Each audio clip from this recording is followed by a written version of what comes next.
Honorable Prime Minister Dr. Terrance Drew, members of the media, Mrs. Lanicia Collins Williams, our sign language interpreter, and all our viewers and listeners. Before we get into it, let me apologize for the late start today, but welcome to another edition of the Roundtable. I am Javan Liebert, Press Secretary in the Prime Minister's Office. Today we are joined here by representatives of the media, SKNIS, Kailoni Johnson, ZIZ, Kent Fuentes, SKN Source, Ebony Brandon, Sugar City FM, Ralston Rankin, and SKN Newsline, Andre Huey. The Roundtable series forms part of the government's ongoing efforts to keep the public informed and engaged with matters of national importance. The Roundtable presents an opportunity for the media to engage the Prime Minister on government issues and concerns in their quest to properly report and provide updates to the general public. At this point, I will turn the mic over to the Honourable Prime Minister to give his opening statement, following which we will open the floor for questions from the media and comments or discussions. Thanks again for being here, Prime Minister. Thank you very much, Press Secretary Javan Liebert. I want to thank you for your continuous, tremendous hard work and dedication to make sure that the information is had by the people of St. Kitts and Nevis. I want to also wish all of you from the media a Happy New Year. I think this is the second time we met, right? But I think some of you were not here.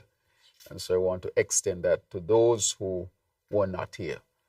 It's our second edition, and we intend to have these meetings or editions or discussions. I would call them conversations, I would say, on a monthly basis so that we can keep our people informed. That is critically important. And to the people of St. Kitts and Nevis, again, I say to you, thank you for your continued interest in the affairs of your country, as you should be. And I'm here to continue to update you and to keep you informed. Let me apologize for arriving late. I was at the funeral of the late Malachi Ferguson, a young man who was a law student who lost his life earlier this year. And so I want to extend condolences to his mother, his father, his extended family. And it's obvious that his life, though it was relatively short, had a tremendous impact on the Federation of St. Kitts and Nevis. And so I want to wish them well even in this most difficult time. There are a number of things I want to touch on quickly, as I normally do, a short opening statement, and then we can get to the discussion on a number of critical matters. But just to update people, the Budget Boost Wallet that has been launched, and today we have registered over 20,000 people. As you know, this is one of the government's measures to deal with the cost of living that is affecting the entire globe, not just St. Kitts and Nevis. And as we can see, what's happening in other countries can have further impact on the cost of living. This is really, I consider it to some extent a challenge for all of us, but we'll continue to do the best we can to ensure that our people can have the best life that they can live.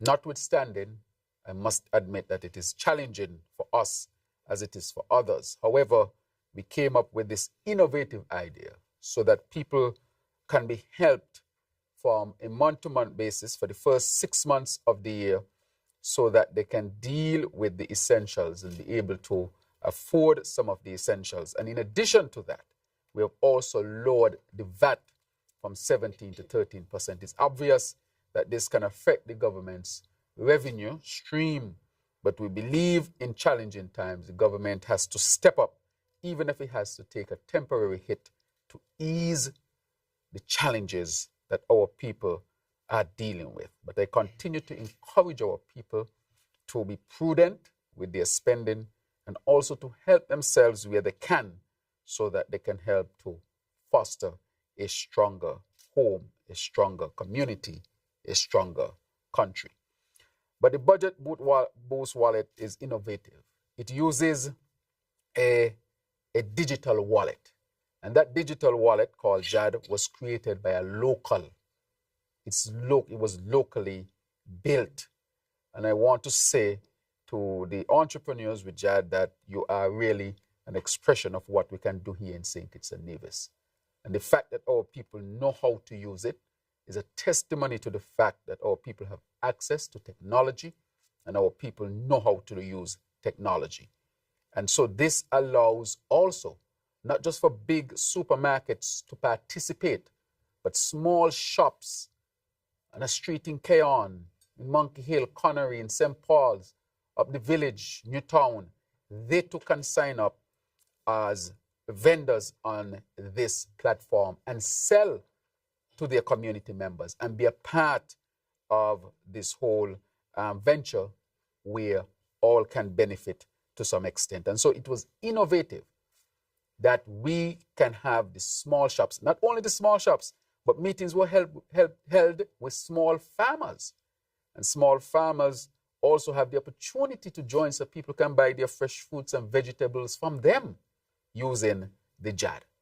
And so I think that it has been well received, and our people appreciate the fact that this government, this administration, this Labour-led administration is very keen to helping our people and to use technology.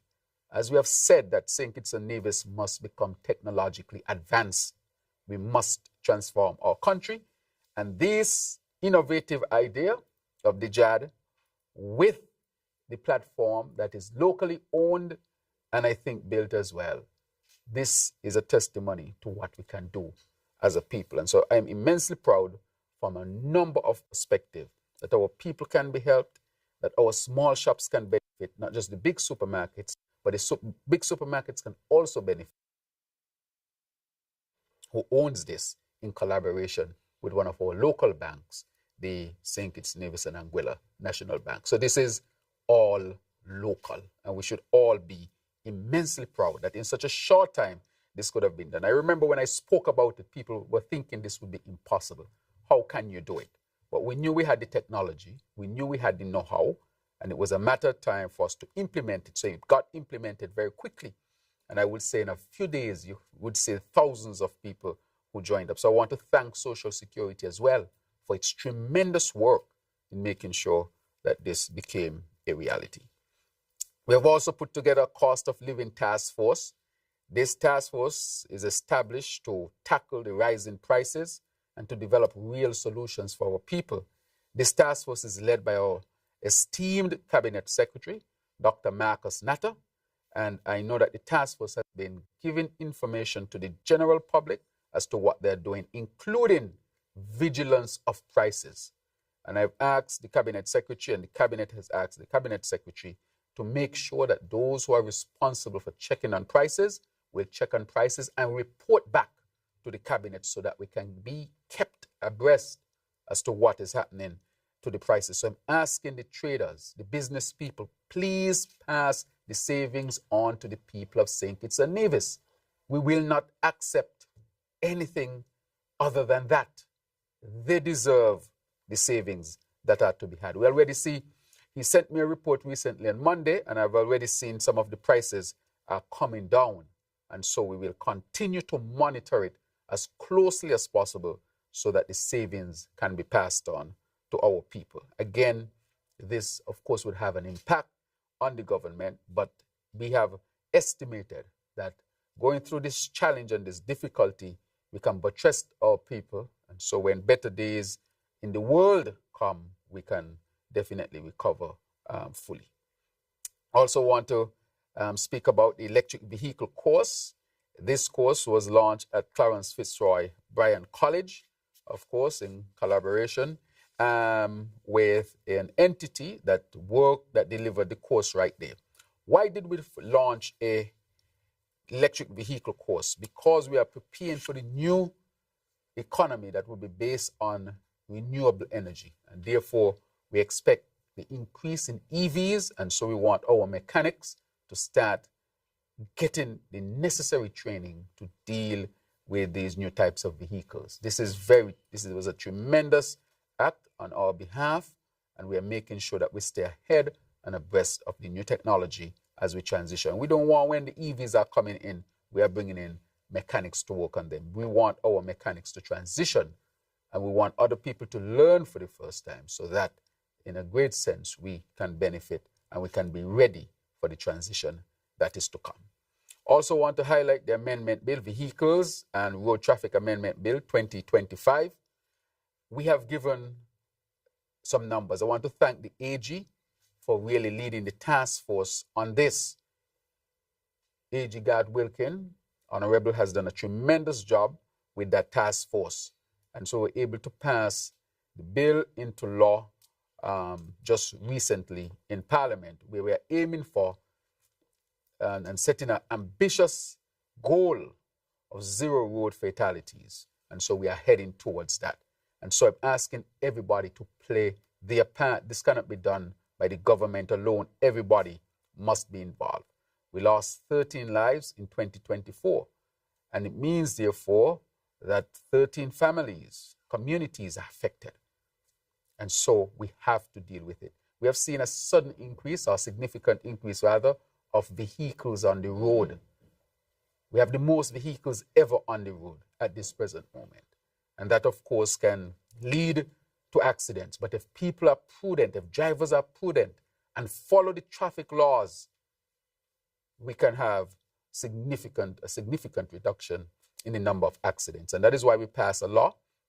It is a stiff law, but it has to be stiff because we cannot accept what happened. And therefore, this law is really implemented to curb what we saw was happening. Now we have tougher penalties for reckless driving, careless driving, DUI, and even if it causes death while driving. In addition to all of this, I want to say that we are now using the technology. Everything that we're going to be doing in St. Kitts and Nevis will have a technological solution. A technology will be part of the solution. So we'll have automated ticketing for speeding. I can say today that we have cameras mounted already. You will be receiving your tickets in the mail. And so I want to admonish you to please follow the traffic rules. You might think you'll get away. You will not get away. Your ticket will show up in the mail, or somebody will deliver your ticket to your house. And we want to admonish our people to really take heed and do the right thing. I'll give a story. Remember when I was studying in the United States, I think I said it in Parliament, I was leaving the hospital about 3 o'clock in the morning. And I was on the road going into where I lived, and there was absolutely no other vehicle on the road at that time, because then I left the highway and was in a community. And I slowed down to not 0, which means stop, but I slowed down significantly. But I did not stop completely, because I said to stop at this stoplight at 3 o'clock in the morning, I don't know. And then 2 weeks later, I got a letter in the mail. I said, who is writing me? Nobody writes me physical letters anymore. Only to open it and find a ticket in there. And it says $250. Well, I said, well, what is going on here? I looked through better, and I saw a picture of my vehicle with my vehicle number crossing the line on a red light, even though no other vehicle was on the road. And then I choose not to ever do that again. Even when no vehicles would be on the road, I would stop completely when the light turned red. I say that because that measure, I think, was critically important in curbing some type of practices by drivers. Whether justified or not, you have to follow the traffic rule. And so you will be getting your tickets. Don't ever think you are getting away. Don't ever think you are getting away. And we have tested the camera, and the camera is working well. The Commissioner of Police sent me a picture of it. We already picked up a few vehicles even before the law was passed. But you couldn't bring the drivers to court or serve them their ticket because the law was not in place as yet. Now that the law is in place, your ticket will carry with it the penalty that should be added. So I'm encouraging our people, please don't think that you will get away. We will use the technology to make sure we keep you, the driver, safe, because the life you save might be yours.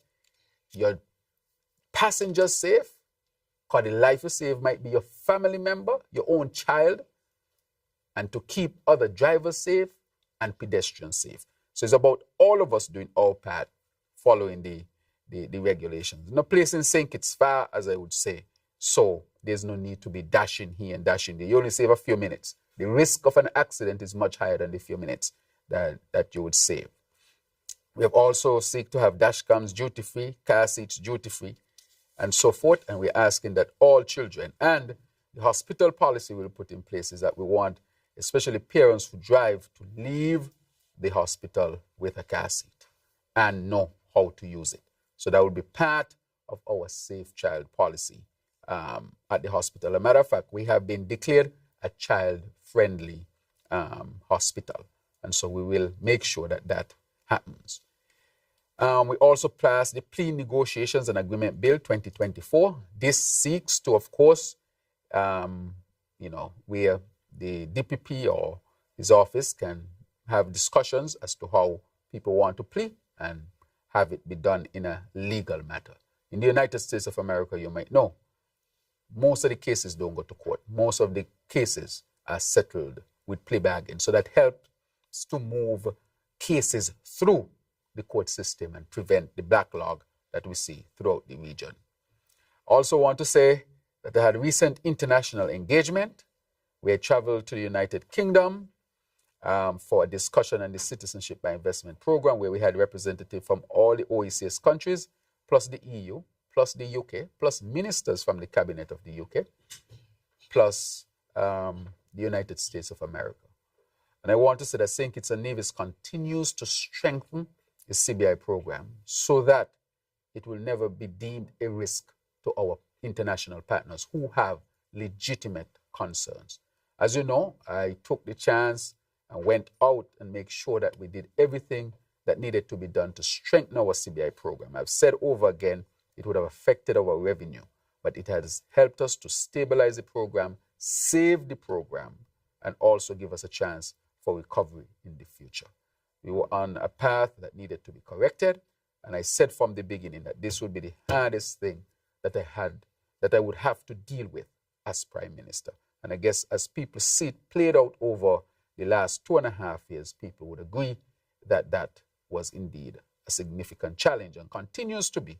But I think we are on a road of recovery. I had the honor of meeting with King Charles III. He and I, through his emissaries and through my office, organized to meet, and we did meet in the UK. We had an excellent meeting with a number of positive outcomes. And there are a number of things that we will work on that we think will benefit our people here in St. Kitts and Nevis. And so I am very grateful that we had that meeting, and we look forward to what will develop from that. I just want to touch on the last thing and to say to St. Kitts and Nevis that at this time we have seen a significant drop in homicides. A significant drop. The last quarter compared to the previous quarters, you might have seen a drop of well over 60%. And that is because the community and the people came together and continue to come together. I'll continue to make the point that all of us must come together and stick together on this. This is how the matter is solved.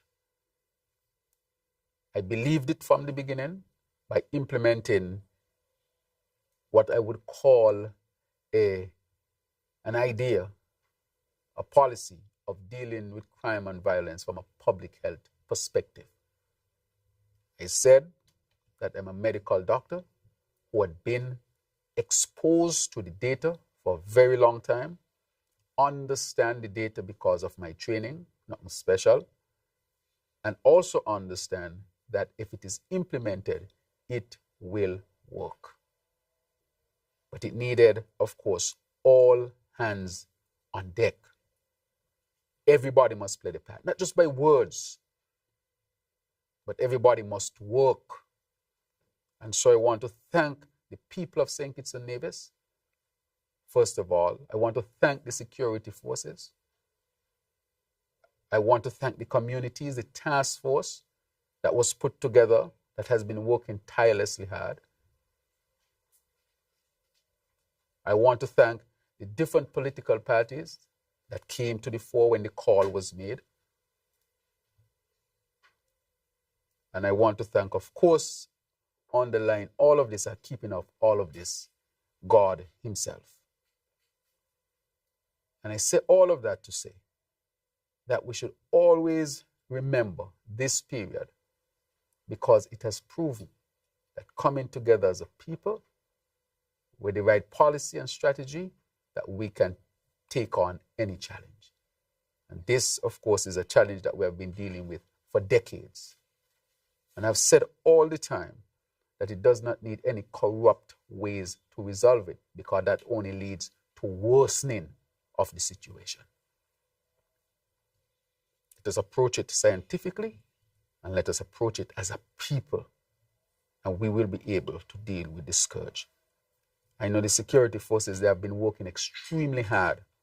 And something the commissioner said, I want to really congratulate this commissioner and the commander, the acting commander, the military, and all of the security apparatus and all those who are involved.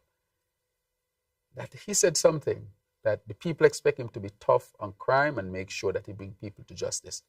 And he said that is necessary. But he also said that people's human rights and constitutional rights, that they must be respected. So we don't have to violate people's rights to enforce the law. Both things can happen. So we have to be tough on crime, yes. And we see that the security apparatus is tough on crime.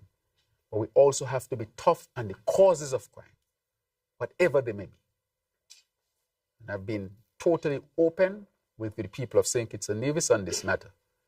And I can't stress enough how pleased I am that we have worked so well together on this, and we must continue to work, because the work is not done. This work is a work that should never done, never end. This work of citizen security is the foundation and fundamental of building out a good society. It is not just about law and order. It's about citizen security. How are your citizens doing from all perspectives? And so we are going to create, and we're in the process of finalizing to create the secretariat that deals with citizen security, looking at our citizens as whole people, not just in pieces or fragments. That is what citizen security is about. And so we'll continue to work on that. So I just want to let that be the end of my opening statement, and give you, the press, the opportunity to ask whatever questions you may ask, so that we can further inform our people. Thank you for your indulgence.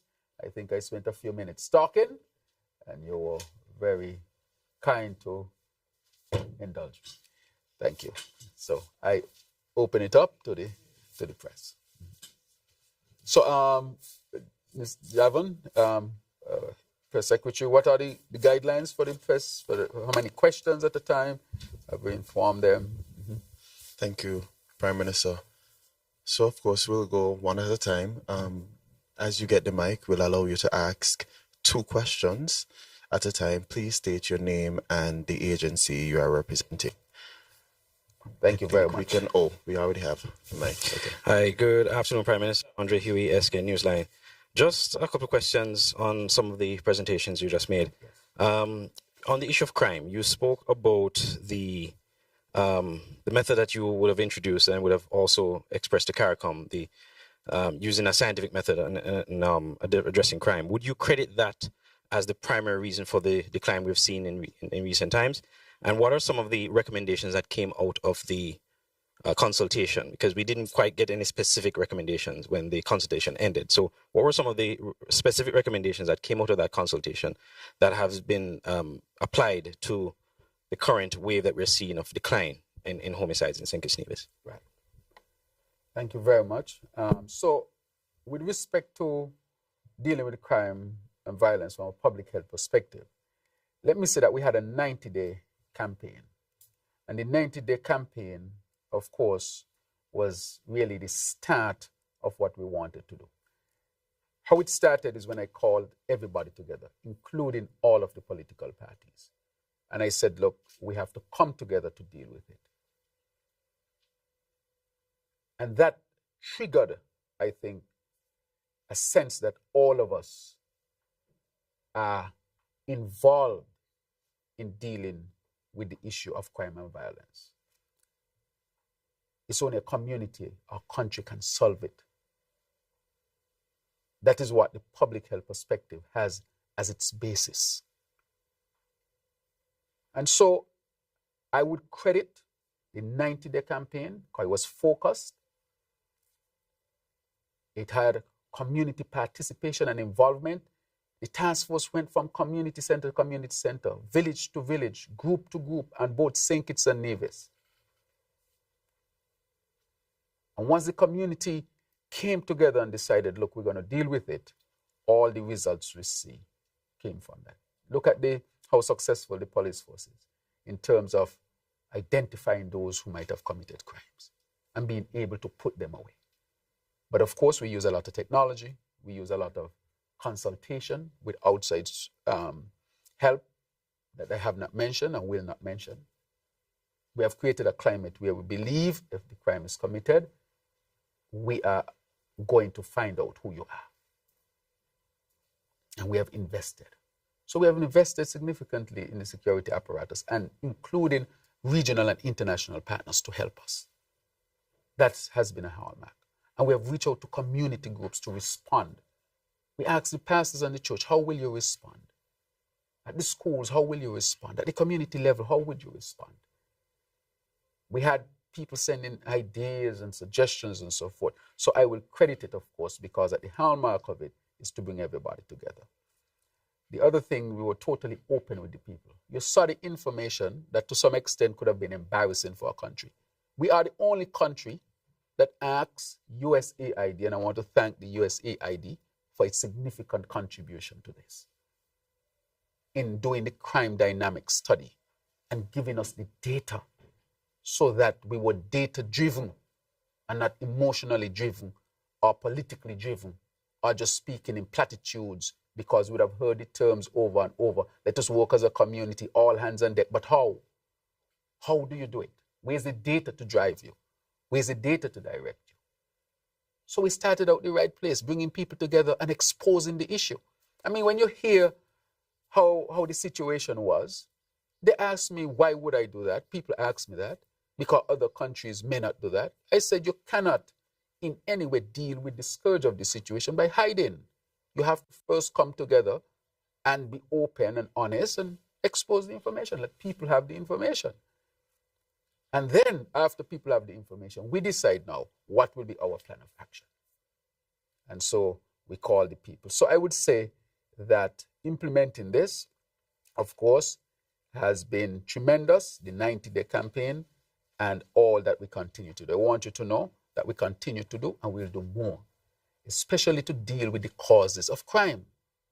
Not just the crime, but the causes of crime. We have to be tough on that too. And sometimes that is what is missing from the equation. So coming out of that, the data showed, for example, family issues is the number one when you rank them. The number one issue is family issue. That is the number one issue. And therefore, we started the process of training family counselors. So we train about 20 family counselors. And we're going to train more family counselors, so that we can have family counselors and people can intervene in families to resolve matters. The other matter is peer pressure is one of them. And therefore we have to deal with it. If there are economic issues like unemployment, we have to deal with it. But we have the data. So we're not shooting in the dark. We know where the problem is, what is causing the problem, and we can deal with it. So the recommendation that you speak of is really in response to what the data show in terms of what are the most common causes of crime, getting the data from the people, which the data that we have now, that data coincide very well with the data from the crime dynamic study by USAID. And so we know we are on the right path. And so our programs are targeting the causes of crime. And so we intend to continue to build out that at the school level. So we have what you call the Citizen Security Task Force where we meet. And I want to thank all of them, including the private sector. This chamber is a part of it. The UN representative of the country is a part of it. This is a serious task force.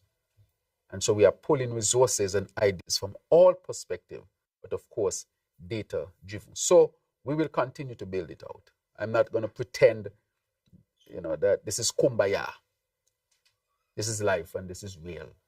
There will be issues still, but we'll continue to work on them to make sure that we continue to be ahead of the situation. But technology is a big one. So the recommendations that have come out, we had an exit, and the recommendations really were the most common causes that we have, the big three, that we tackle them, develop strategies to tackle those that we have identified to be the causes of crime. Fuentes, that is news. Yes. Sorry. Ken Fuentes, that is news. Yes. I have two questions. Sure. You mentioned initiatives being taken to train the young mechanics at the college. Yes. What other initiatives are being taken to help train mechanics, and also how will government ensure that job opportunities are created by a clean energy sector remain accessible to members of the federation? Right. Excellent question. Because we now are on a path to establish our sustainable island state. The sustainable island state is premised on renewable energy, right? And you ask a critical question. A number of opportunities, job opportunities will come as a result. How are our people going to benefit? That is why we started this program where the mechanics can be upgraded to deal with EV vehicles. And we'll continue to run the program and bring in more and more. So we are forming a relationship. My office was the office that sponsored the EV vehicles, 3 of them. So they came in. You have EV vehicles, you have hybrid, different types that they will most likely be working on. Then Dr. Archibald brought in the facilitator through a formal course, so they become formally certified, internationally recognized. And so that link between them and the college to facilitate it is what will continue to expand so that our people can have other opportunities, can have the opportunities. The other thing, we will seek to have relationships with other institutions outside of St. Kitts. For example, we have 2 young people who will be going to Germany. The Chamber of Craft is now providing scholarships for vocational training for our people. So those 2 first persons who are going, they are now completing their German language course, where they have to be at the B1 level, and they're almost there. As soon as they are done, they head off to Germany, where they will be trained and certified in vocational areas, including the mechanic and electric vehicle. That will be an area. So you'll be local trained and you can be external trained in order to continue to upskill our people, so to speak. So I'm very happy that those 2 young men will be going. They will do the 2 first, so we say let's do 2 and let's see how it works. But it's been going very well thus far. So when they go there, the Chamber of Craft will pay them. They'll actually receive pay while they're being trained. Because it's almost like train and work. And then after that, they'll be certified. And then we want them to come back to the Federation to help to advance our vocational field. As you know, we had experts from the Chamber of Craft who came to St. Kitts and Nevis. They were here a few months ago. The first course that they delivered at AVEC is a course in, I think it was carpentry and so forth, but advanced building, but the advanced, dealing with issues of what we're going to be dealing with. How do you build for sustainability and so forth? So we are doing that through our own means here and relationships with international institutions like the Chamber of Craft of Germany, and also making links with other institutions. So we are exploring the United States. For example, Southern University. We are seeking now to establish a formal link with Southern University. We have a formal link with them where we are sending people to Southern University to study. But they have a vocational school. And so we're going to link their vocational school with our vocational school so that we can have that exchange of knowledge and so forth, so that our people will be able to go over there and become certified, even at the level of the United States certification level. So that is what we are doing. So the job opportunities that are to be derived with our people being trained, they'll be able to take them up. The other thing I'd like to say, I want to once again thank Dr. Archibald for facilitating a solar lab at AVIC. That solar lab will be used to train our people in solar panel and solar electrical work, so they can become certified as well. So we are going to build our large solar farm. So we want our people to already be trained in order to take up those jobs that we expect. Because we're going to build a 50 megawatt solar farm. And many jobs and permanent jobs and good paying jobs would be available. And so we want our people to take those jobs up. How can they take them up? They have to be trained. So that is why we are staying ahead of the game. We know EV vehicles are coming. Set up a course so our mechanics can be trained. We know that we are building a large solar farm. Set up a course so that our people can be trained. And so AVIC will be transformed, and it's being transformed already, where you can do actual certification courses at the local level, regional level, and be recognized internationally as well, based on the connections that we are going to make. So we are going to make a significant transformation when it comes to AVIC. You will not be seen anymore as a place you just go to because you're not good into academics. No, you can actually say, look, I want to take a vocational path. I don't want to take an academic path. So that is not a leftover type of approach. No, you go there, you become certified. You can work here in St. Kitts and outside of St. Kitts, because that will be, of course, recognized. So that is how we are going to deal to make sure that our people take up the job opportunities by getting them exposure to training, and we are taking the lead on that. Good afternoon, Prime Minister. Good afternoon. Ralston Rankin, Sugar City FM. I was happy when you mentioned the budget boost wallet along with the JAD. A few concerns pertaining to that, which is out there, from the public. First, can you tell us what arrangement the government have with the creator or the creators for the JAD app? And you mentioned business places being able to sign up, but yet still we're getting some complaints of some business places signing up, the cable included, and they haven't gotten any approval as yet, for persons to use to pay via the budget boost. And also, there were one or two issues with the app where persons were saying that they went to use the money from off of it, and it was saying insufficient funds, but you can actually see the funds on the person's mobile phone, right? That is pertaining to that. And then the Kim Collins Stadium, the Honorable Samuel Duggins mentioned that it would be ready for this year's athletics sports season, but it doesn't seem that might be possible. Could you give an update as to if that is possible and why? Right. Good. So with respect to the JAD, it's technology, so you'll have some glitches here and there. But the vast majority, well over 90%, is functioning well. And so those concerns that will always be there, they are being drawn to the persons who are the technical persons to resolve them. Just like you have issues, you have a computer sometimes, you might give a little issue here and there. So it's the technology. It's not perfect ever, but it is resolving 90-something+% of the issues. With respect to the cable, one has to ask, what are the essential for life? Because the cost of living is hitting people at the very essential things. So what are the essential? Food. Wait. Food. No, food. Remember, people were complaining about cost of food. Mothers were having trouble to say, how can I buy some food? Water. That is how far back we're going. Electricity.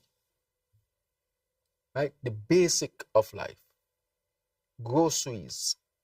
Those are your basics of life. Without those, you can't live. Internet is on a higher level. Right? You can have all the internet, but you don't have food. The internet makes no sense. You only think about internet when you can do the other basic things in life. There's a hierarchy of needs of the human being. Technology is essential, but is a higher up. The very basic is the very basic that we are speaking about. Now, if we do that for you. If you have that, so you can use that to pay your food, your water, your electricity. We want to make sure people have the very basics.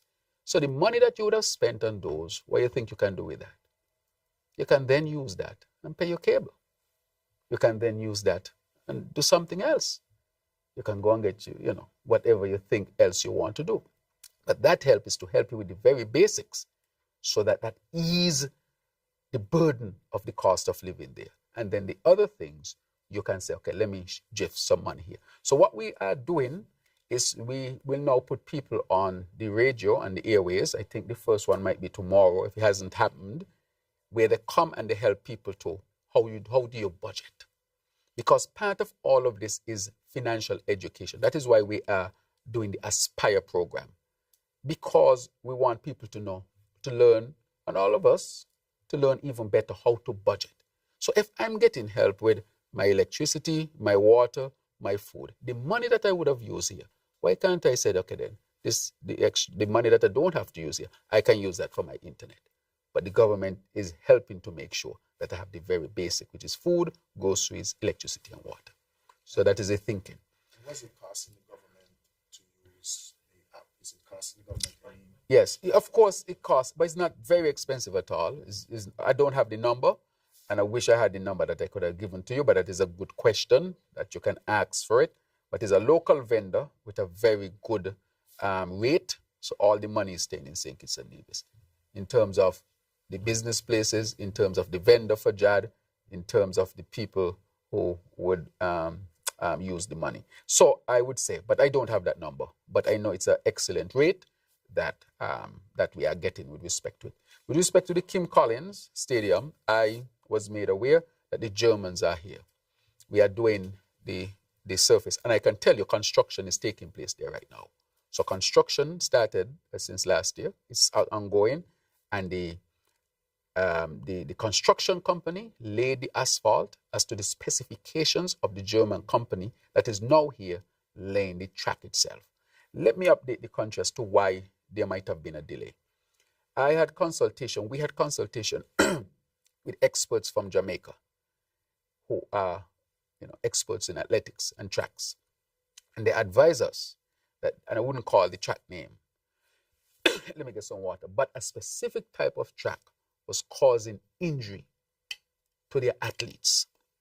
And they advise us not to invest in that track and to invest in another type of track based on their studies. And so we shifted. I spoke to the Minister of Sports, and I think he might have mentioned it, but I want to reiterate that.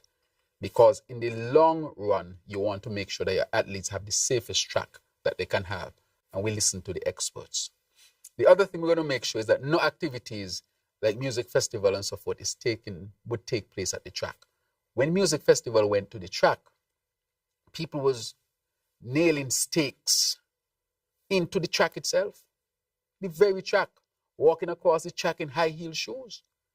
The tracks are not built for that type of activity. And that is what helped to destroy the track. And so we had to take up the whole track. And the Kim Collins Stadium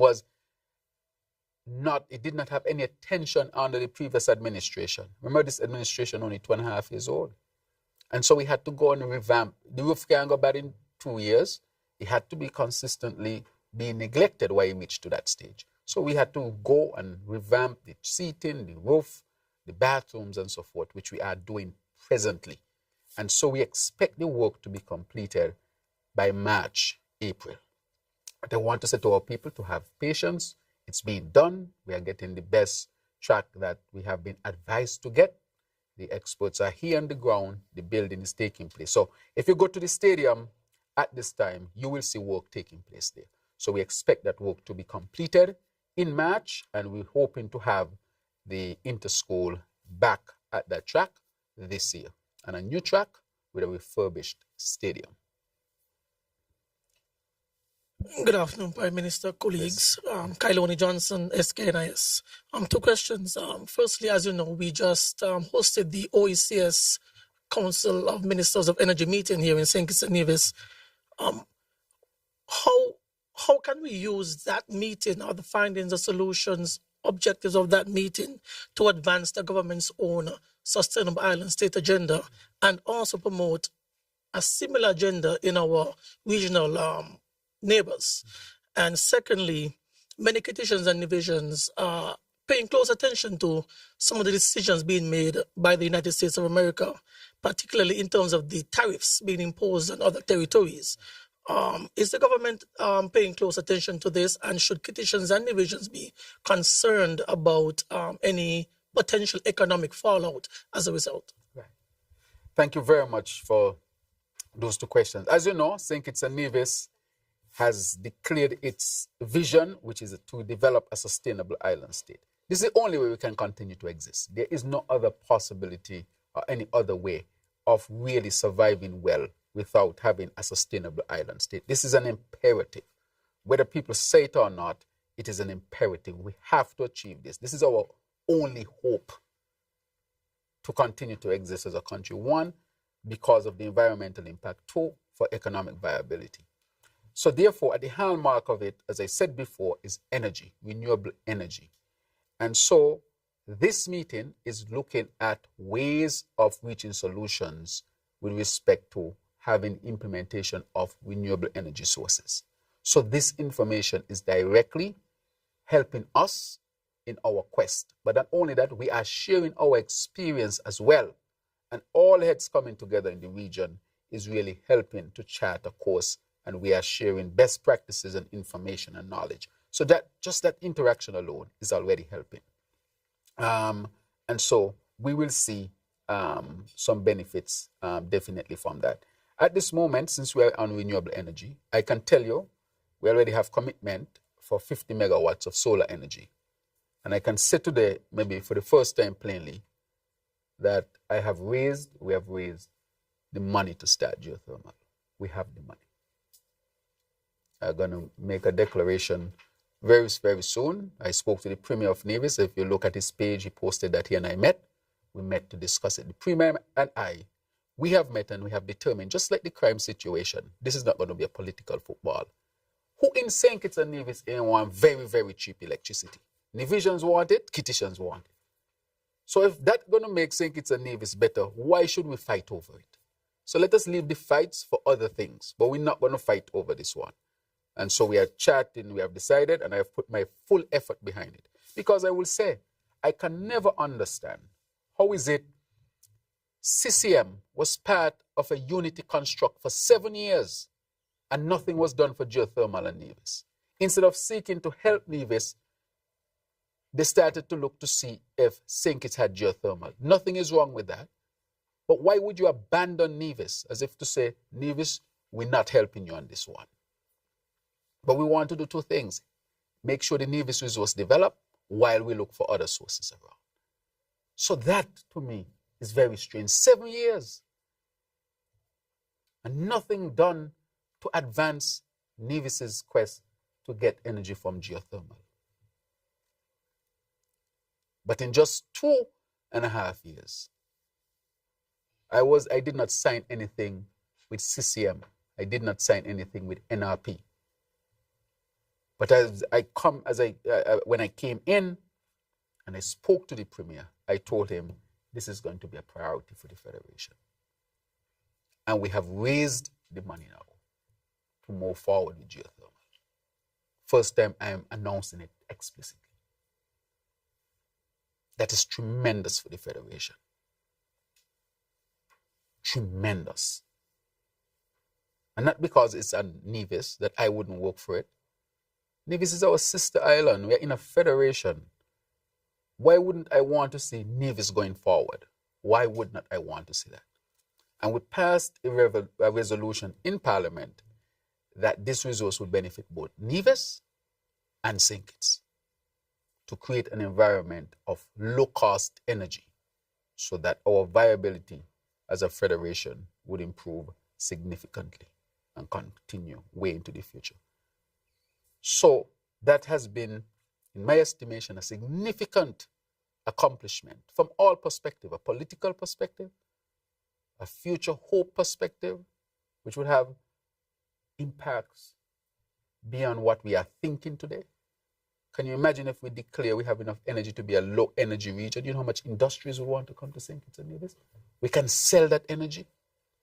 It's a no-brainer.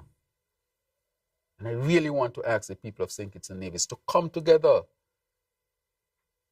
on this and many other issues. Come closer together, because we can only do it if we are together.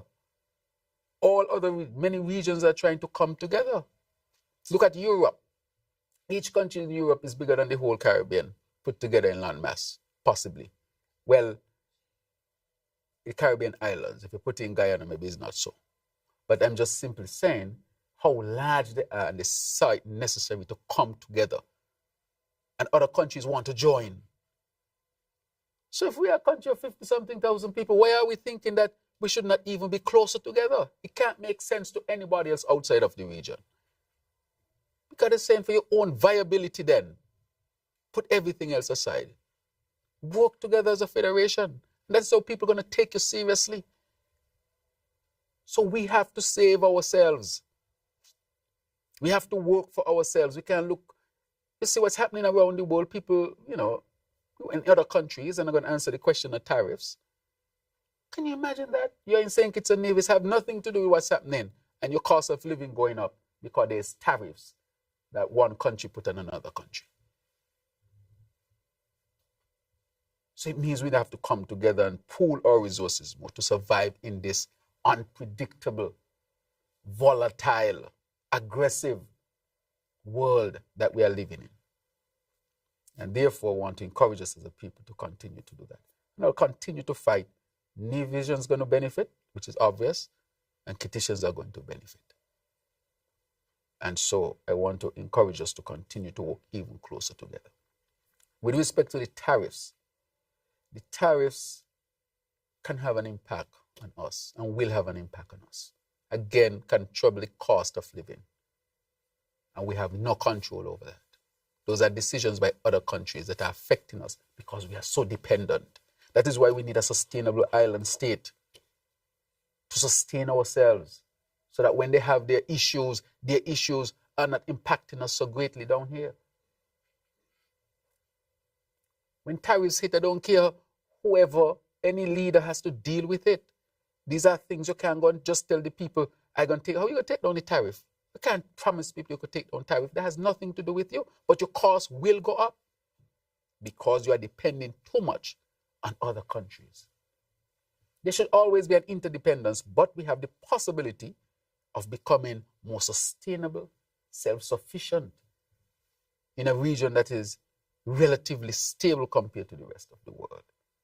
And so, yes, unfortunately, the tariffs can have an impact on us. So I continue to call that world leaders would seek to always create the best scenario for all of us who are living on this planet. That would be our call. So we need a sustainable island state. We need to be as self-sufficient as possible. And it starts with energy. If we get the geothermal out and we have at least 400 megawatts, St. Kitts and Nevis together only use about 50 megawatts. So you have another 350 megawatts minimum. You know what you can do with that?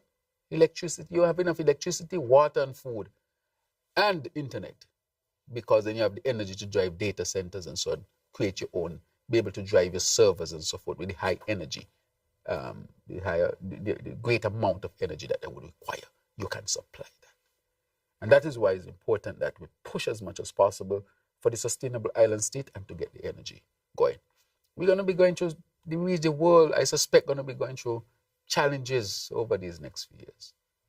And issues we have to deal with that we did not create, we have not created, but we have to deal with them. But we can respond, and there's great hope of us working together and making sure we get to energy independence.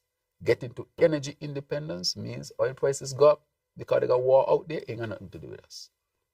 We'll call for peace and strive for peace, but the cost out there ain't gonna affect us.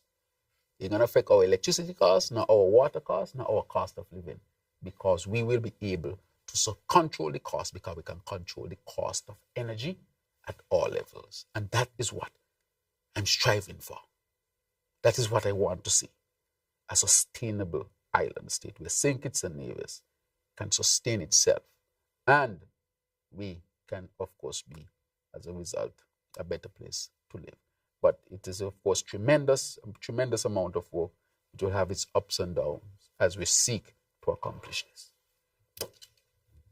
Good afternoon, Prime Minister, colleagues. My learned colleague, Mr. Johnson, asked an important part of the question that I was going to ask you with relation to the U.S. and its new policies under President Trump. Right. However, another very important part of it that is going to affect us, some of his immigration policies. And we saw a document circulate recently with respect to some deportations that will directly impact us across the Caribbean, not just St. Kitts and Nevis. I was wondering if you could comment on that in respect of what this means for our national security and as part of the citizen security campaign. Also to ask you, insofar as you're also Minister with responsibility for citizen security, what some of the plans are moving into the new year, as on December 5th, there was the announcement of the Beyond the 90 Days phase. You would have spoken earlier about some of the recommendations which you're now acting on. If you can expound on what some of the specific things are. The other thing that I'd like to ask, if there's time later on and the press sec allows, I'll ask a third. But tomorrow, there is significant progress in that the plans for the new JNF hospital are to be released. You're the Minister of Health as well. If you can provide some update, because there's been a lot of murmuring and grumbling about land being cleared, and we're seeing graders and we're seeing tractors, but we're not seeing anything going up. So something positive is happening now, if you can provide some update there. All right, thank you very, very much. I think you had 2.5 questions because you continue from him. Okay, so I'll ask the other. No, you have 2.5. So you're okay. Okay. Yeah, you're 2.5? okay. Yeah, 2.5. Yeah, because he said 2. So in the fairness, right? She just continue from a piece right here. Yes. With respect to the issue of the immigration policies, we have seen that. We have put out a statement to say that all of our citizens will be treated with respect and dignity, irrespective of everything else. Because underlying citizen security is that every life is precious and every citizen, resident, must be treated with that humanity and dignity. So that is our underlying principle in dealing with our persons who want to come back. Notwithstanding, remember I said, even though we think that way, we will also make sure that our security is not affected. And so I can say that a policy is already underway with recommendations from the regional security forces as well. And so once these persons, we have a process, once you are seen to be deported from the United States of America, we get all of your information with your background check. When you come in, you are not just immediately released. You have to come in and be questioned and asked and a profile done and so forth. And then based on that is when an action is taken. So if you come in, let's say you were just a peaceful person in the United States, but you just didn't have your papers, you're not a security risk to us. So, then that can go forward. But if you, let's say you come out of prison with a serious charge, you are a security risk for us. And then the approach is different, because we will not tolerate in this country any unlawful behavior. Now anybody think that they can come back to their country and continue that way. We will not accept that. So I think that is clear. So it is a case-by-case basis. You have a mother come back with 2 children. 2 children, they might be deemed low risk. So that is fine. So yes, we are developing a plan and keeping closely, but we are open and we will accept our citizens from wherever they are. This is their home. We tell them this is your home and you are welcome back. Their constitutional rights will be respected, and if they're in another country and that country wishes to deport them based on the laws, then we can't tell a country what to do with its laws. But from our perspective, we will always ask that they be treated with respect and their humanity be intact, irrespective of everything else, and we will also treat them with that dignity when they come back home as well. So that is where we are with that. Now, you asked about the citizen security. We have already started beyond the 90 days. For example, we're going to have a day of what we call a significant day where we'll highlight across the schools in St. Kitts and Nevis the matter of citizen security. We will have people going to the school, and a significant day, that day will just be about talking about citizen security.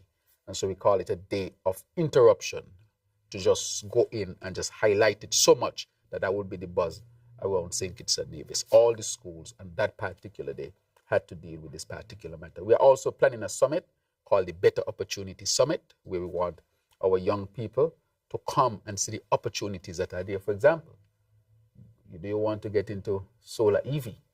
Go to AVEC, get certified. We had people from Elevate who already went to, AVEC and graduated. And we intend to send more people to AVEC to get graduated. So we are looking for those two significant activities to take place. But apart from that, we are doing a number of things when it comes to, for example, how are we treating the Elevate program? We have expanded education to the Elevate program. So we have actual tutors. Listen to this, persons who were rehabilitated from prison, who have 13, 14, 15, and 16 subjects, who are now dedicating themselves to teaching other young people so that those young people can look at a brighter future. You'll be surprised. And what we have done with that program, so we are expanding that program. And so the Elevate people will be on to give more. So we are doing things to reach out to the people. So there are a number of critical activities that are taking place with Elevate. One is education. We have an education arm. Two is to including sending people to get certified. And we have determined today that we'll offer scholarships as well. They can have scholarships just like any other citizen, so that they can go on and study. And so all of our citizens will have access, so that they can have access as well, to really get a chance to rehabilitate and to reintegrate into the society. We have enhancement program where they'll be working at the level of the community to enhance their community. So we are basically meeting each of them to see and to plan. We have counseling. We have counselors attached to Elevate because there are persons who might need counseling in their rehabilitative effort. Just can't say rehabilitation, it has to be scientifically approached. And so that is offered as well at that level. Apart from all of that and the other activities we are doing in the community, the other thing we have is a prison program. We have teaching in the prison. We have a prison to work program. So if we know that you're in prison and you're coming out, we already start to plan your exit so that you don't come out on the street. You come out to a program where you can receive a stipend, be able to feed yourself, and start planning your life to have hope. That has started. In the prison, we have started the education, we have started counseling, we have also started the farm, which we are going to, the farm. If you drive along the Kim Collins Highway, you see that land is it's now fenced, really nice. It's going to be a model farm in St. Kitts and Nevis. Not going to just be any old farm, it's going to be a model farm that's going to help to feed the members who are incarcerated at this time. We have also started there a father-child program. How does that work? For example, in the Christmas, we allowed those as an incentive take off their, the dress they would wear in prison, or the garments they would wear there, or the clothing, let them dress regular, and took them to a safe place where they could have interacted with their child. No prison clothes, so that the child can see their fathers and their fathers can see their children. So the father is not feeling so shameful that look how my child is seeing me in prison clothing. And the child is not saying, look, but my father, he's in prison clothing. They were in civilian clothes, properly dressed. They had a Christmas tree, gifts. They were able to take pictures and so forth. So a child can go back to school and say, look, I saw my father in this December, and this is the picture I took with my dad. And he gave me a gift. And then he might go back into prison and say, look, say to the other prisoners, I went out and I met my son, I met my daughter. We had a good Christmas. I was able to give my child a gift. We bought gifts for them to be able to give their children. And that helped significantly. So those are the kind of things we are doing. Apart from the law enforcement, with the technology and having all of this, we are dealing with the social aspects as well. There's a new course going to start in school called Life Skills. Life Skill will teach physics, civics. It will teach financial education. It will also teach a number of things that we think people need to be good citizens. So that is going to be a new program launched by the Ministry of Education. That is why when we say we're dealing with this thing holistically, and from a public health perspective, we are touching you from the time you are born all the way up, because the society has to approach crime and violence in this way. Otherwise, you'll be just scratching the surface, or you'll be coming up with methods that can make the situation worse over time.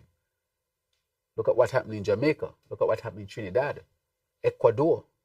Those type of strategies don't work. You have to truly help people. Because you can't pay for peace. That does not work. And I've said that over and over again. What we have to do is get programs that truly help people so that people can be reformed. We need to learn from Ecuador, Trinidad, Jamaica, and so forth that implemented programs like this at some point in their history. And look at where it would have gone. So I am simply saying that from that perspective, we continue to work with significant activities and also to make sure that we continue to build out. So we are in the process of more psychologists, more family counselors, more programs, more interventions, more people helping and so forth, so that we can deal with this. So I feel very good about the path that we are going when it comes to citizen security and the path that we are going when it comes to the sustainable island state. We have raised the money for geothermal to get started. So we are going to drill the first 5 wells, which is going to give us, the prediction is, significant amount of energy. And then after that, we're going to build out the factory and move forward. In the interim, we're going to build a 50 megawatt solar farm to help our people. I'm not going to say it's going to be easy. They're going to be transition because we're trying to wean ourselves off of CBI. It was a bad strategy to bring the government to depend so heavily on CBI. We see what's happening to CBI. And if you have your economy depending so much on CBI, which can be affected at any point, what do you think? You're at risk. You are vulnerable. We want to get away from that vulnerability. That is not sustainable. What is sustainable is us taking the energy of the earth and the energy from the sun and the wind that God gave us to give us a state of low energy cost, which will help to enable a lot of other things, water, food, and industries that we are seeking. So we are working tirelessly hard to achieve this. But yes, I'm very pleased with where we're heading with citizen security. Yes, on the hospital matter, yes, people would know, those who are in the construction field, you will know that it takes, to do a major project like this, takes about 2 years. You have to do planning, soil testing, consultation, get the monies. All of these things have to be done before you even start digging the soil. That is why if you look under the last administration, no Bastia High School, no hospital, no major projects, no major investment project. I think if you talk about construction, it might have been the bus station, which are considered, not major projects. They're considered, small to medium size in the grand scheme of things. When you talk about the hospital, you're talking, close to $200 million. That's the size of project. When you have a project that is going to be hundreds of millions of dollars or over $100 million, a significant project needs significant work. Make sure your EIA is right. Planning has to see your stuff and so forth. And so we have been working on this tirelessly hard. And I want to thank the Taiwanese at this point in time for partnering with us in terms of the financing. And we now are going to reveal tomorrow the hospital plans. And construction, real earthwork is going to start within the first quarter. Now we're going to start preparing the land for the construction of the new hospital. So I encourage the media to be there tomorrow to see what, out of all the consultations, this hospital is going to be a modern hospital. We are going into health tourism, tell people they can come St. Kitts to see medical doctors, to have the CT scans done, the MRIs done, EEGs done, the brain study. We are going to have that. And already we have a lot of that machinery at the hospital, because on Monday, I'm going to launch one of the most advanced CT scans in the whole Caribbean on Monday.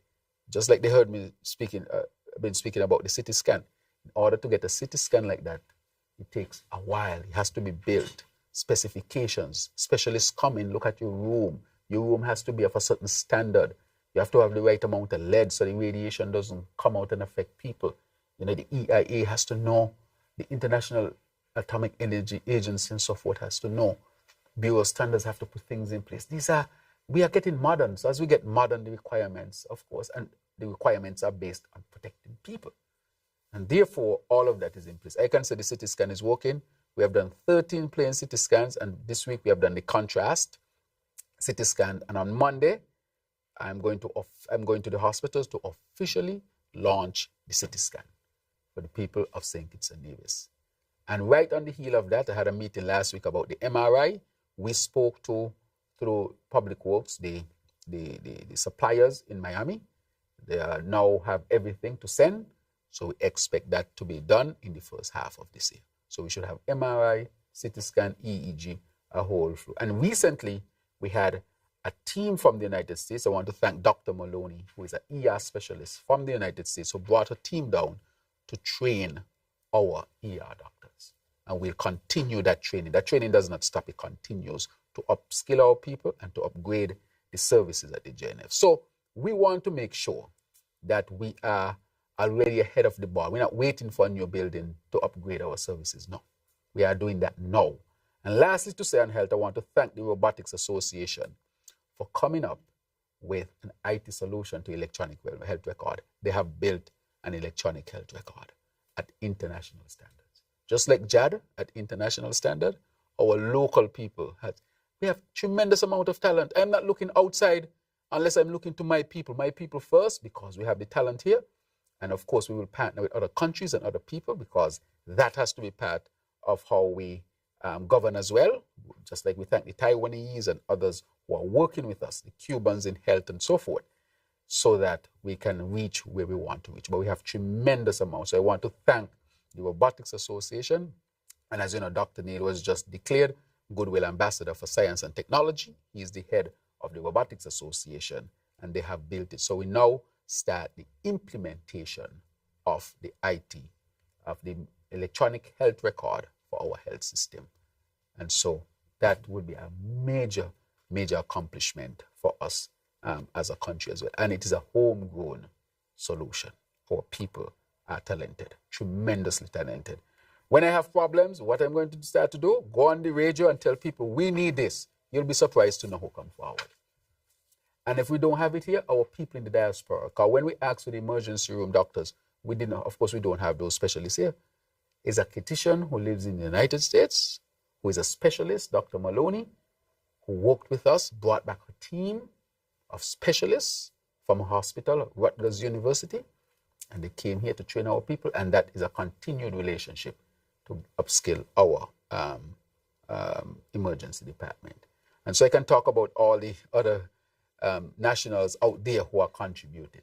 And so I want to thank them very much for selflessly contributing to our continued development as a federation. It's later than usual, but Prime Minister, with your permission, I'll allow one more round. For this round of questions, I'll ask the media to be coupled. So I'll allow two members of the media to ask the questions at the same. That will be 4 questions. Okay. And then the Prime Minister will respond, and then the other 2, and then we can do a wrap-up. Okay. That. No problem. Thank you very much.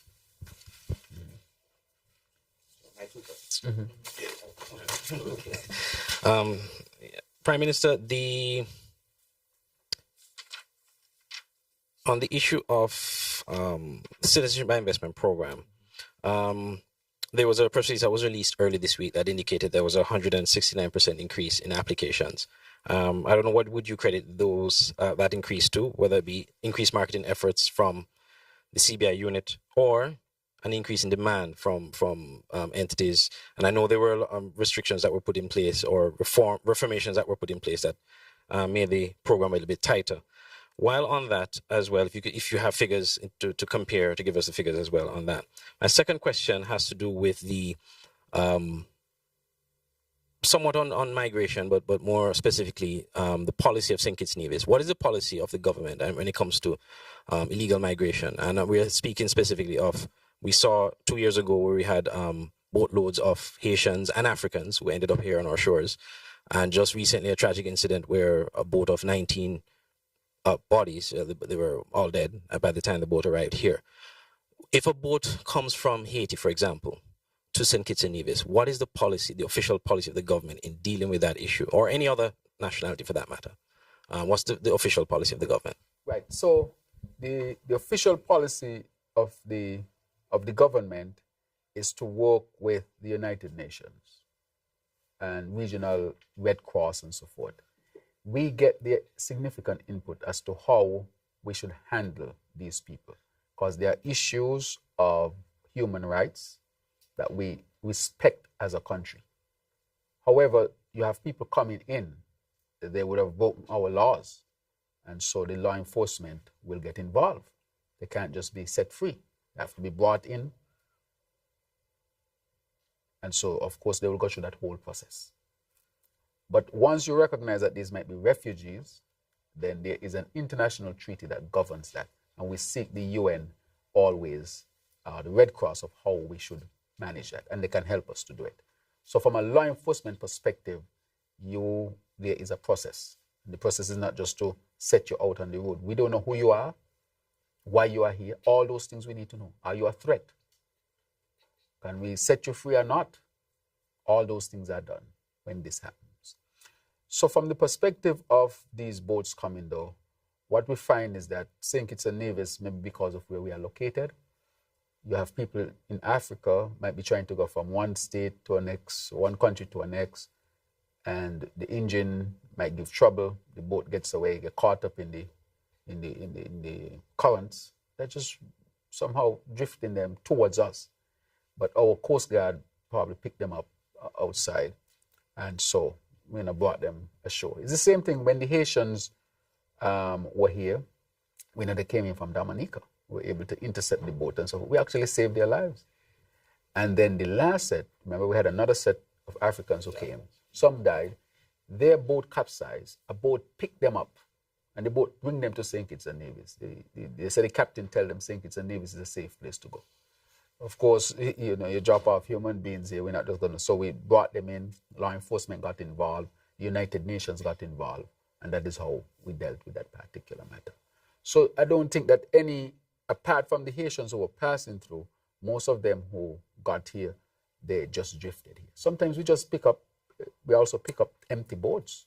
Somehow the currents are, from off of Africa, taking them to St. Kitts and Nevis. The ones that were here from Haiti, I think it was 13 or thereabouts. Yes. What's the status on that? Right, so those who came from Haiti, after we analyzed that they were not security threat and so forth, they came from Dominica. We related to Dominica about, returning them and so forth. So that process was going through. They got integrated with the Haitian community after they were deemed no threats. And then, I guess people after a while, some of them they moved on. They moved on. Yeah, they moved on. Yes, the Africans, for the most part, they moved on as well. People are migrating, and and they're moving on.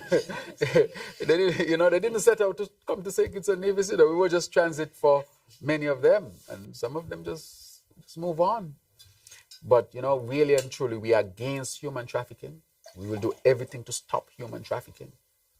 But sometimes it seems like the push and pull factors are so great, and that is why we collaborate with the UN and regional security organizations and so forth to make sure that St. Kitts and Nevis is not a haven for human trafficking. For example, we picked up that there was people in the US trying to get Haitians through St. Kitts as a transit point to get around, and we were alerted. And so we had to put measures in place to make sure that St. Kitts and Nevis is not used as a transit point for human trafficking. Prime Minister, we recently celebrated World Read Aloud Day this week.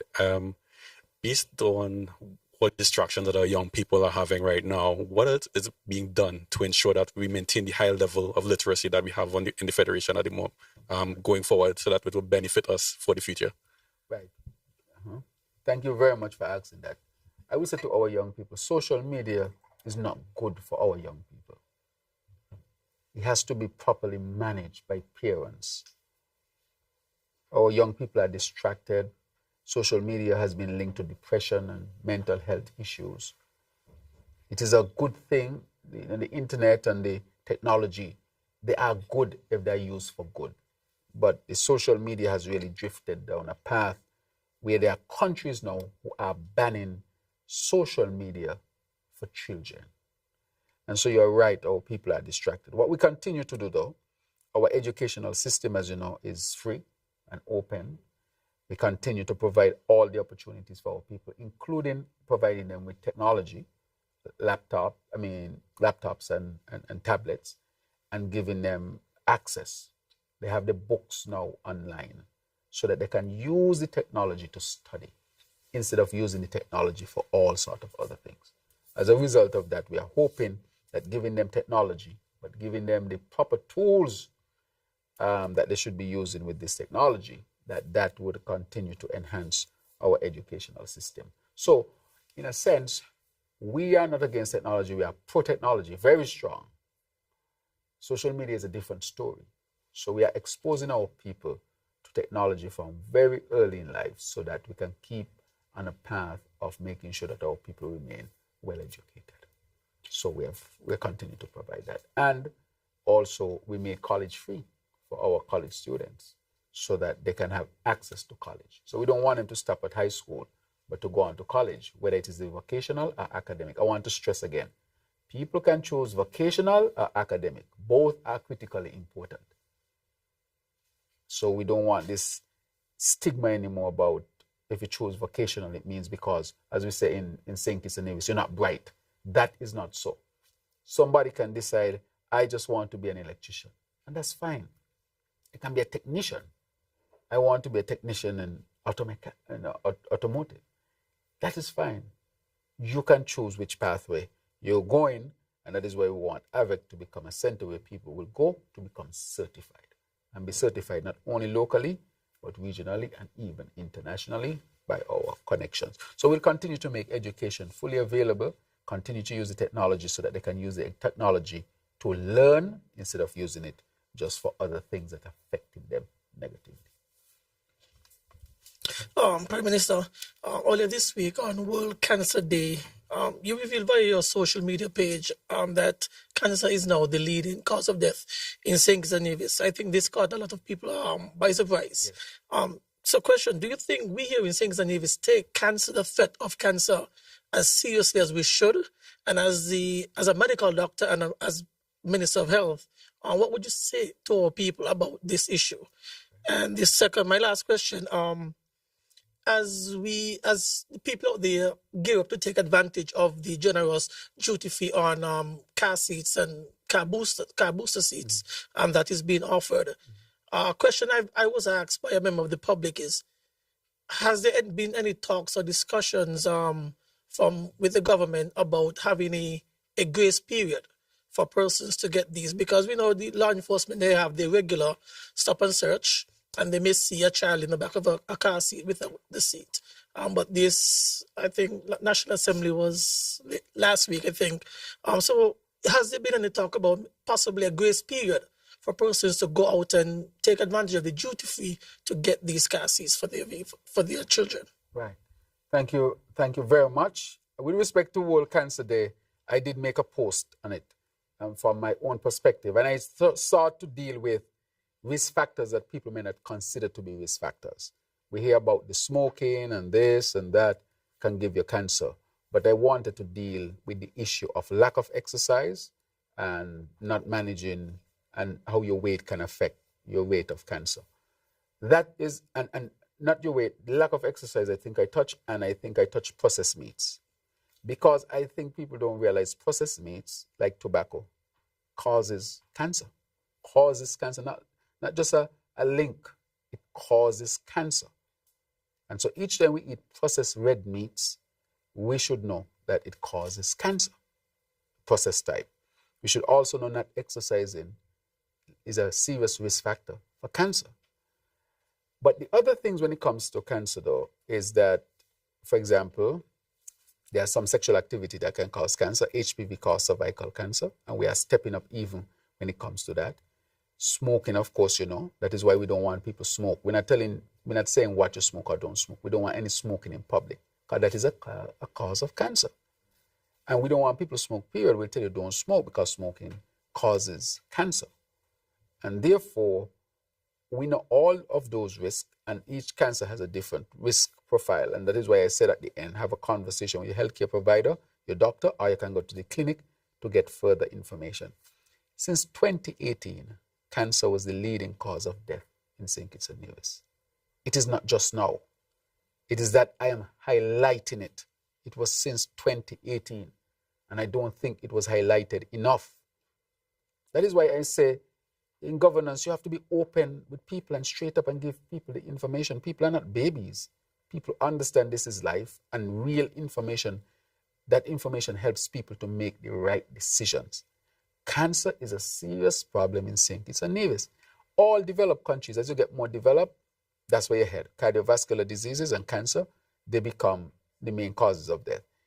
When you're not so developed, it is infectious diseases, which we don't have much of, like tuberculosis. And so what we might have is some pneumonia that sometimes can be prevented. But we don't have those infectious diseases that our great-grandparents used to suffer from in the 40s, 50s, and 60s, and so forth.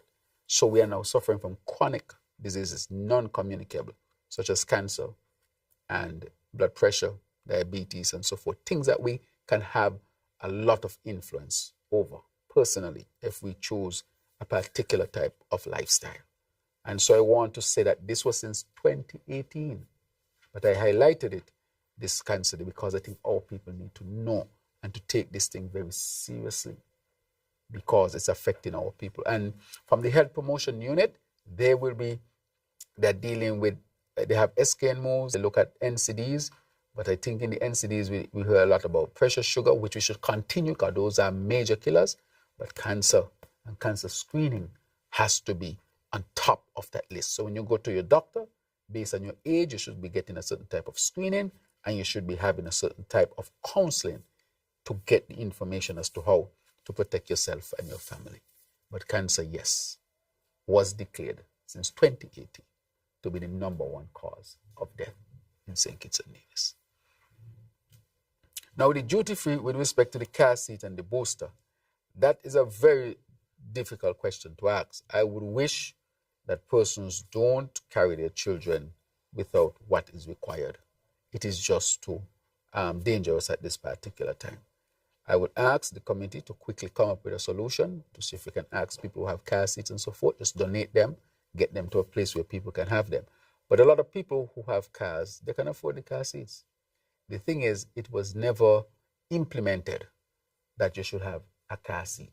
It is in the law, but it was never really enforced. So we have to enforce it now. It's not that they couldn't afford it. It's just that it was not, most people who can afford a car can afford a car seat. It is just that it was not part of what you consider to be important. And so it was neglected for some time. So we are saying, look, get that car seat and put that car seat in your car if you have a car so that you can do it. And that is why we want the public buses to drive slower, because you might have children there. You can't put a car seat in the bus, but they have to travel on the bus. That is why when you go to the United States, you don't have booster seats for all the children. The school bus drives at a certain speed. It has its lights. You're only supposed to pass it at a certain rate. It has this stop that come out in the road to tell you to stop. We have to respect those things. And it's because we're not respecting those common sense things. That is why we saw an increase in the fatalities. But there has been tremendous support for the stiffer penalties, and we're implementing them. I want to say on this one, you will receive your ticket in the mail, or somebody's going to show up and show you a picture of you violating the traffic rules. And the fees have gone up. So it's better for you to respect the traffic rules and drive safely to protect yourself, your family, and others. It's critically important. We have to do it together as a country. Prime Minister, I'll ask my, what is 3.5? Yes. my 3.5 question, yes, which has to do with the unusual weather patterns this year and how we stand in respect of our preparedness for what may be another very active hurricane season. The weather reports are all indicating that the risk factor last year prevails this year, unusually high ocean temperatures, which spur hurricanes despite the cold fronts, because we are all feeling this cold weather at night. Where are we in terms of our preparedness in St. Kitts and Nevis well ahead of the hurricane season? Right. Thank you very much. As you know, we have NEMA. We instituted a NEMA board that now oversees NEMA and makes sure things are in line. We have a new director, sub-director. So NEMA is fully filled out, stocked out. And, we had the SEDEMA conference here, which is the first time held in the OECS. And that is because St. Kitts and Nevis is showing strong leadership when it comes to dealing with weather and preparedness. So I think we are fairly well prepared, and we will be well prepared. Lastly, let me remind you, remember when we were at the hospital and we shut off the current and we were doing all this simulation and people saying, the hospital loses electricity. Those were part of what we were doing. And we continue to do them this year so that we can be as ready as possible. If the hospital power shut down or the electricity in the country shut down, you want to know where the kinks. You have to run these simulations in order to be prepared. That was part of our preparedness. We saw where the gaps were. We filled the gaps, we corrected the gaps, and we'll continue to do that this year. So you're going to see simulations way ahead of the hurricane season because we will not be caught off guard. So I'm pleased where we're at. We were very well prepared last year, and we'll be even more prepared this year because our people have more experience, the board is fully intact, and so forth, so that we'll be ready to go. So I just want you to know that. As a matter of fact, we had the hottest year in recorded history last year, and this year I think we had the hottest day was declared a couple of days ago. So it means therefore with the heat that we're experiencing, there will be major hurricanes coming through the region, major hurricanes. That is why we have to get to a sustainable island state, because if we have energy, even if we are hit, because we have energy, we can bounce back very quickly, very, very quickly, because you'll be more resilient. Because a lot of the resources you have, you can put it aside. You don't have to put it into the issues to do with, cost of electricity and subsidies and so forth. That can go to help you to build stronger homes, better infrastructure. That is what it's going to lead you to do. So you're better prepared. You're more resilient. You adapt better. And that is why we are stressing so much the sustainable island state. And that is why I am working the Premier of Nevis. I'm working with the leader of the opposition. It just happened to be the same person, so that we can get this geothermal and get St. Kitts and Nevis to a sustainable island state. The faster, the better, because these tariffs and man-made issues and climate change and so forth, this is the issues with the CBI. We have to get here as soon as possible. So I'm working overtime to get there as soon as possible. Prime Minister, at this point, I'll ask you to give your closing remarks to wrap up today's roundtable session. Right. Two things I want to announce from today's session. One is that the framework for the Sovereign Wealth Fund has been received. And so we will next move to pass the law in Parliament. That was one of the things that I stressed must be done. We need a Sovereign Wealth Fund. If we had a Sovereign Wealth Fund, that $303 million that was spent from the SIDF without the people knowing, that could have gone in the Sovereign Wealth Fund. And the interest alone from that, you know how much things that could pay for? The interest alone from that $303 million that was spent and the people had no idea. After it would have been called a slush fund. Nonetheless, I want to announce that we now have the framework for the Sovereign Wealth Fund, and it will be enacted in law soon. Other announcement that we have received from the World Bank, its recommendations as to how we should share revenues. That has been talked about a lot, fair share. It has never been studied all this time. That is why I keep saying that unity construct, I don't know what it did for Nevis. This was a question that Nevis had, and a federation should have, that it should be answered. So we have received that. I've indicated to the Premier in our meeting, and so the FS is helping us to prepare the document so that we can further deal with the issue of the sharing of revenues between St. Kitts and Nevis. So those are two announcements that I wanted to make. Those are very good news, along with the fact that we have raised the money for the geothermal. Notwithstanding, I know we will have challenges, I can say that, but we have put everything in place to lead us to a place to get beyond the challenges. And I will make a few more announcements in short order to the benefit of our people here in St. Kitts and Nevis. So with that, I want to thank all of you and thank the people of St. Kitts and Nevis for your attention. where we use the round table in a conversation where I can have all these challenging questions from the media, but it allows me to converse with them and to get into depth as to the issues affecting us. And we'll continue to do this. So thank you very much for your time, and continue to have a blessed new year.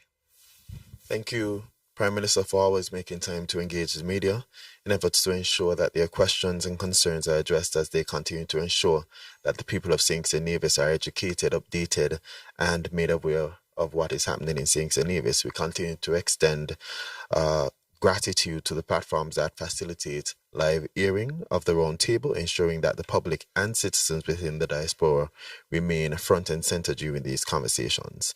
This has been the Roundtable with the Honorable Dr. Terrance Drew, Prime Minister of St. Nevis. Thank you.